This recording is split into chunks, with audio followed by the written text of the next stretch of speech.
സർക്കാരിനോട് ഇടഞ്ഞു നിൽക്കുന്നതിനിടെ മുൻ ചലച്ചിത്ര അക്കാദമി ചെയർമാനും നടനുമായ പ്രേംകുമാർ കോൺഗ്രസിലേക്ക് AICC general secretary KC Venugopal പ്രേംകുമാറുമായി ഫോണിൽ സംസാരിച്ചു. KPCC അധ്യക്ഷനുമായി നാളെ തിരുവനന്തപുരത്ത് വെച്ച് കൂടിക്കാഴ്ച നടത്തും.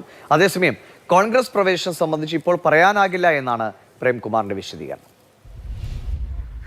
ഇടതുപക്ഷവുമായി തെറ്റിയ മുൻ ചലച്ചിത്ര അക്കാദമി ചെയർമാനും നടനുമായ പ്രേംകുമാറിനായി കോൺഗ്രസിന്റെ വാതിൽ തുറന്നിട്ടിരിക്കുകയാണ്. കോൺഗ്രസ് നേതൃത്വം പ്രേംകുമാറിനെ പാർട്ടിയിലേക്ക് കൊണ്ടുവരാനുള്ള ശ്രമങ്ങൾ തുടരുകയാണ്. KC വേണുഗോപാൽ പ്രേംകുമാറുമായി ചർച്ച നടത്തിയിട്ടുണ്ട്.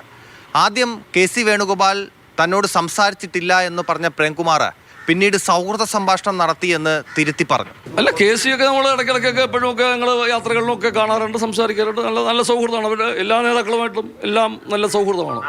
ആ സൗഹൃദവുമായി ബന്ധപ്പെട്ട് അദ്ദേഹം വിളിക്കാറുണ്ട്. വിളിച്ചപ്പോൾ ഇങ്ങനെ ഒരു വിവരം അറിഞ്ഞപ്പോഴും അദ്ദേഹം വിളിച്ചിരുന്നു. താൻ കോൺഗ്രസിലേക്ക് എന്നുള്ള ചർച്ചകൾ എവിടെയൊക്കെ നടക്കുന്നുണ്ടെന്ന് പറഞ്ഞൊഴുകിയാണ് പ്രേംകുമാർ. പക്ഷെ അവിടെ തീരുന്നില്ല.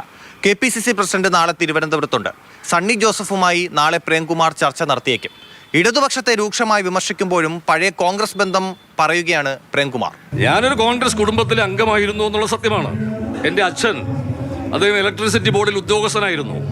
അദ്ദേഹം ഉമ്മൻചാണ്ടി സാറ് അവിടുത്തെ INGCയുടെ പ്രസിഡന്റ് ആയിരിക്കുമ്പോൾ എൻ്റെ അച്ഛൻ INGCയുടെ പ്രധാനപ്പെട്ട ഭാരവാഹിയായിരുന്നു ഇലക്ട്രിസിറ്റി ബോർഡിൽ. അങ്ങനെ ഒരു കോൺഗ്രസ് പശ്ചാത്തലം. കുടുംബത്തിലെ അംഗങ്ങൾ മുഴുവൻ കോൺഗ്രസ്സുകാരാണ്. ഞാൻ ചെമ്പഴന്തി SN കോളേജിൽ ബിരുദ വിദ്യാർത്ഥിയായിരിക്കുമ്പോൾ KSUവിൻ്റെ മെമ്പറോ അംഗമോ ഒന്നും ആയിട്ടൊന്നുമല്ല. പക്ഷേ ആ പാനലിൽ ആർട്സ് കൗൺസിൽ സെക്രട്ടറിയായിട്ട് മത്സരിച്ച ആളാണ്. ഒരു ചർച്ചയും നടന്നിട്ടില്ല എന്ന് മാധ്യമങ്ങളോട് പറഞ്ഞ പ്രേംകുമാറിനോട് കോൺഗ്രസ് നേതൃത്വം പാർട്ടിയിലേക്ക് ക്ഷണിച്ചാൽ പോകുമോ എന്ന് ചോദിച്ചപ്പോൾ അതൊന്നും ഇപ്പോൾ പറയാൻ കഴിയില്ല എന്നായിരുന്നു മറുപടി. അതായത് കോൺഗ്രസ് തുറന്നിട്ട വാതിലിന്റെ പടിവാതിൽക്ക് നിൽക്കുകയാണ് പ്രേംകുമാർ. T. സരീഷ്ണ, മാതൃഭൂമി ന്യൂസ്, തിരുവനന്തപുരം.